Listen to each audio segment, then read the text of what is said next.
ایک بار اعوذ باللہ من الشیطان الرجیم بسم اللہ الرحمن الرحیم پڑھ کر آپ نے وظیفے کا آغاز کرنا ہے اور فوری طور پر اپنی آنکھیں بند کر لینی ہے۔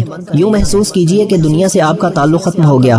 یوں محسوس کیجئے کہ آپ رب کریم کی بارگاہ میں موجود ہیں، آنکھیں نم ہیں، آپ رب کریم سے ضد کر کے مانگ رہے ہیں۔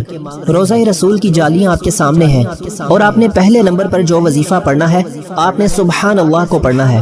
سبحان اللہ رب کریم کا وہ صفاتی نام ہے کہ جب کوئی بندہ ایک بار سبحان اللہ پڑھتا ہے تو جنت میں ایک درخت لگا دیا جاتا ہے جو روز محشر آپ کو رحمت کے سائے میں رکھے گا، آپ کو جہنم کی آگ سے بچائے گا۔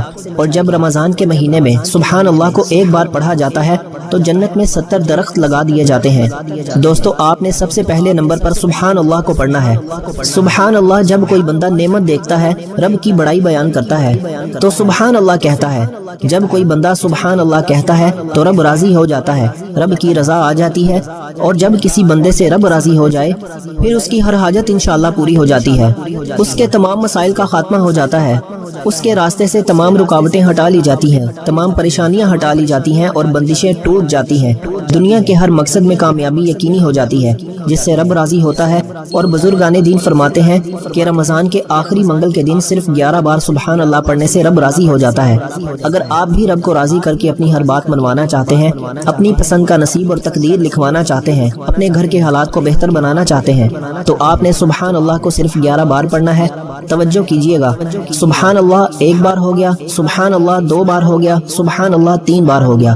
اس طرح سے آپ نے سبحان اللہ کو ہاتھ کی انگلیوں پر پڑھ لیں، تسبیح کے دانوں پر پڑھ لیں، صرف 11 بار پڑھنا ہے، 11 ٹائمز پڑھنا ہے، اور انشاءاللہ صرف 11 بار سبحان اللہ پڑھتے ساتھ ہی آپ رب کریم سے جو بھی مانگیں گے وہ مل جائے گا۔ اس کی وجہ کیا ہے؟ کیونکہ رمضان کے 29ویں روزے کا وظیفہ ہے، رمضان کا آخری منگل ہے، خاص قبولیت کی گھڑیاں ہیں اور بزرگوں کا بتایا ہوا عمل بتائے گئے طریقے سے بتا رہا ہوں، کوئی غلطی کوتاہی کی گنجائش بالکل بھی نہیں ہے۔ آپ نے صرف 11 بار سبحان اللہ پڑھنا ہے اور رب کی رضا ہو جائے گی انشاءاللہ۔ اب رب راضی ہے، 11 بار سبحان اللہ پڑھتے دوران اگر 11 حاجات کو بھی لے کر بیٹھو گے نا تو انشاءاللہ 11 کی 11 حاجات غیب سے پوری ہو جائیں گی، 11 کی 11 خواہشات پوری ہو جائیں گی۔ 11 بار سبحان اللہ کو بتائے گئے طریقے سے پڑھتے دوران آپ نے کسی سے بات نہیں کرنی، توجہ سے پڑھیے گا انشاءاللہ۔ 11 بار سبحان اللہ پڑھتے دوران اگر آپ کی آنکھیں نم ہو جائیں، آپ کا جسم لرز جائے اور آپ کو محسوس ہو کہ آپ کے قریب سے کوئی گزر گیا ہے تو سمجھ لیجئے کہ قبولیت ہو گئی ہے، تو سمجھ لیجئے کہ غیبی فرشتے آپ کے گھر میں رحمتیں برکتیں لے کر آ گئے ہیں، آپ کے ہر مقصد میں قبولیت ہو گئی ہے۔ آپ سے اس لیے کہہ رہا ہوں کہ توجہ سے پڑھنا ہے کہ یہ رمضان کے آخری منگل کے دن کا بڑا شرطیہ اور خاص الخاص عمل ہے۔ اس منگل کو ساری یاری دوستیاں رشتہ داریاں چھوڑ کر چند منٹ رب کریم کو دے دو، اس کے بعد جس کا جو دل کرتا ہے کرے۔ اب 11 بار سبحان اللہ کو بتائے گئے طریقے سے پڑھنے کے بعد فوری طور پر دوسرے نمبر پر جو وظیفہ پڑھنا ہے وہ وظیفہ سورہ کوثر کا وظیفہ ہے۔ سورہ کوثر کی قدر و قیمت تو ہر کوئی جانتا ہے۔ اگر آپ میں سے کوئی بے اولاد ہے، بے روزگار ہے، تنگ دست ہے، فقیر ہے تو سورہ کوثر رمضان کے آخری منگل پڑھنے والا انشاءاللہ غنی ہو جائے گا۔ آخری منگل کے دن پڑھنے والا فقیر سے بادشاہی پالے گا۔ یہ رمضان کے آخری منگل کا ایک ایسا خاص عمل ہے جو بزرگوں نے پڑھا اور یہ بزرگوں کے بتائے گئے طریقے سے ان اعمال میں سے ایک اعمال آپ کے حوالے کر رہا ہوں۔ اگر آپ بھی رب کی عظمت کو، رب کی بھلائی کو، رب کی رحمتوں سے جھولیاں بھرنا چاہتے ہیں تو آج وقت ہے، یہ رمضان کا آخری منگل کا دن، یہ چھوٹے چھوٹے 3 اعمال کرتے ساتھ ہی اگر پورے سال کا رزق مل جائے، پورے سال کی تقدیر پھر جائے، پورے سال کی ہر مشکل پریشانی سے نجات ہو جائے تو اس سے بڑھ کر ایک انسان اور کیا چاہتا ہے۔ اب دوسرے نمبر پر سورہ کوثر پڑھنی ہے، آپ کو آپ کی اسکرین پر بھی نظر آ رہی ہے اور الحمدللہ سورہ کوثر ہر کسی کو زبانی یاد بھی ہے۔ آپ نے سورہ کوثر کو صرف 3 بار پڑھنا ہے۔ اب بہت سے لوگ پوچھیں گے کہ یہ وظیفہ 3 بار پڑھنے سے کیا فائدہ ہوگا؟ اللہ والو، یہ رمضان کی نسبت ہے، یہ رمضان کی برکتیں ہیں، یہ رمضان کا آخری عشرہ ہے۔ رمضان کے آخری منگل کے دن جب کوئی بندہ نیت خالص کے ساتھ اپنے مقصد کو ذہن میں رکھتے ہوئے سبحان اللہ کو پڑھتا ہے، اس کے بعد سورہ کوثر پڑھتا ہے تو رب فرماتا ہے تو مانگ تجھے کیا چاہیے۔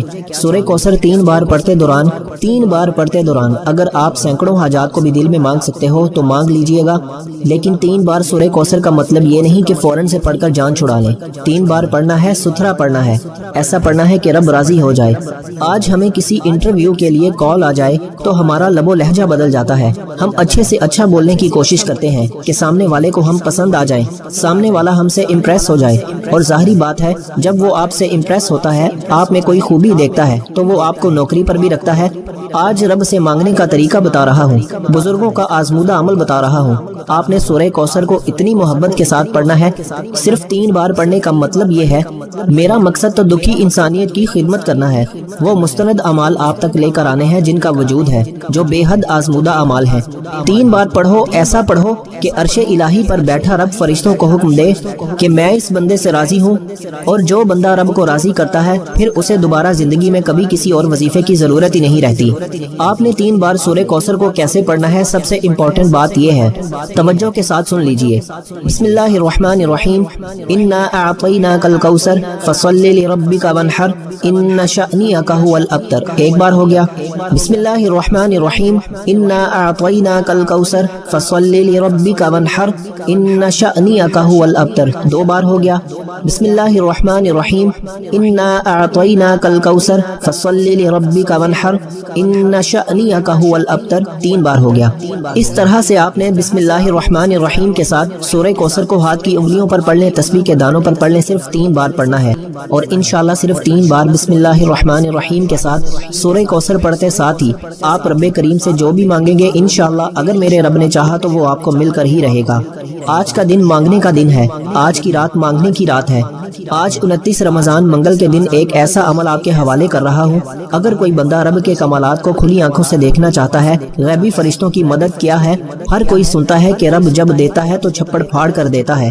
آج اگر آپ بھی چھپڑ پھاڑ کر لینا چاہتے ہیں، اگر آج آپ بھی رب کے خزانوں سے جھولیاں بھرنا چاہتے ہیں، تو آج رمضان کے آخری منگل کے دن بزرگوں کے بتائے ہوئے یہ اعمال جو منگل کے دن کے خاص الخاص اور شرطیہ اعمال ہیں، یہ رمضان کے آخری منگل کا وظیفہ ہے۔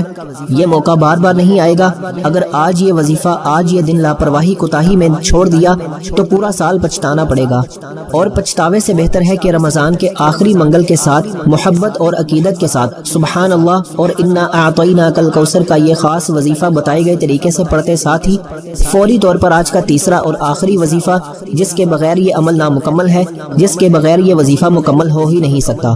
آپ نے آخر میں کیا پڑھنا ہے، کتنی بار پڑھنا ہے، غور اور توجہ سے سن لیجئے۔ اب سورہ کوثر سے قبولیت کے بعد، سورہ کوثر سے رب کو منانے کے بعد، خزانے لوٹنے کے بعد، اب جو کوئی رزق اور دولت سے مالا مال ہونا چاہتا ہے، کاروبار میں ترقی، عروج، کامیابی چاہتا ہے، بند کاروبار میں کامیابیاں چاہتا ہے، اپنے گھر سے بے سکونی کا، بے برکتی کا خاتمہ چاہتا ہے، تو آخر میں یا رزاق یا فتاح کو پڑھ لے۔ یا رزاق یا فتاح کو رمضان کے مہینے میں روزے کی حالت میں پڑھنے والا ایک بار یا رزاق جب پڑھتا ہے تو رب کی ذات 300 رزق کے دروازے کھولتی ہے۔ یا رزاق یا فتاح رب کریم کا وہ نام ہے جس کی قسم خود رب نے کھائی ہے۔ جو بندہ یا فتاح سے رب کو پکارے گا، میں رب اس بندے کی ہر حاجت کو پورا کروں گا۔ آپ نے یا رزاق یا فتاح کو آخر میں صرف 7 بار پڑھنا ہے، 7 ٹائمز پڑھنا ہے۔ یا رزاق یا فتاح دونوں کو ملا کر پڑھا تو 1 بار ہو گیا، یا رزاق یا فتاح دونوں کو ملا کر پڑھا تو 2 بار ہو گیا، یا رزاق یا فتاح دونوں کو ملا کر پڑھا تو 3 بار ہو گیا۔ اس طرح سے آپ نے یا رزاق یا فتاح کو ہاتھ کی انگلیوں پر پڑھ لیں، تسبیح کے دانوں پر پڑھ لیں۔ آپ نے صرف اور صرف 7 بار پڑھنا ہے، 7 ٹائمز پڑھنا ہے۔ انشاءاللہ 29 رمضان منگل کے دن بزرگوں کے بتائے گئے 3 اعمال آپ کے حوالے کر دیے۔ میں نے اپنا حق ادا کر دیا، آپ تک سینے کا وہ راز لے کر آیا جو تقدیر کو بدل کر رکھ دے گا انشاءاللہ۔ اب پڑھنا آپ نے ہے، مانگنا رب سے ہے۔ انشاءاللہ وہ رب کی ذات جب دیتی ہے، نہ شکلیں دیکھتی ہے، نہ اعمال دیکھتی ہے، چھپڑ پھاڑ کر عطا فرماتی ہے۔ 7 بار یا رزاق یا فتاح پڑھتے ساتھ ہی 7 آسمانوں اور زمینوں کا رزق انشاءاللہ آپ کے مقدر میں لکھ دیا جائے گا۔ آپ کے مقدر کا ستارہ ایسا چمکے گا کہ دنیا آپ کی کامیابی کو دیکھنے دور دور سے آئے گی۔ یا رزاق یا فتاح کو بتائے گئے طریقے سے 7 بار پڑھتے ساتھ ہی آپ نے آخر میں اتنا ہی درود پاک لازمی پڑھنا ہے جتنا آپ نے عمل کے شروع میں پڑھا۔ اب وظیفہ مکمل ہو چکا، اب دونوں ہاتھ اٹھا کر اپنے گناہوں کی سچی توبہ کیجئے۔ جب تک دل کو سکون نہ ملے بار بار اپنے گناہوں کی سچی توبہ کرتے رہیں۔ جیسے ہی دل کو سکون مل جائے کہ رب کریم نے سچی توبہ قبول فرما لی ہے، پھر ضد کر کے آنکھوں میں آنسو لیے مانگتے چلے جائیں۔ آپ جو مانگیں گے انشاءاللہ، جتنا مانگیں گے، جیسا بھی مانگیں گے، اللہ تعالی ہم سب کا حامی و ناصر ہو۔ اللہ تعالی آپ سب کو خوش اور آباد رکھے، ہمیشہ ہنستے اور مسکراتے رہے۔ ایسے بہت سے وظائف، بہت سے اعمال آپ کے حوالے ڈیلی بیسس پر کرتا رہوں گا۔ ملتے ہیں انشاءاللہ ایک اور وظیفے کے ساتھ، تب تک اپنا بہت سارا خیال رکھیے گا۔ مجھے اپنی نیک دعاؤں اور تمناؤں میں ضرور یاد رکھیے گا۔ اللہ حافظ۔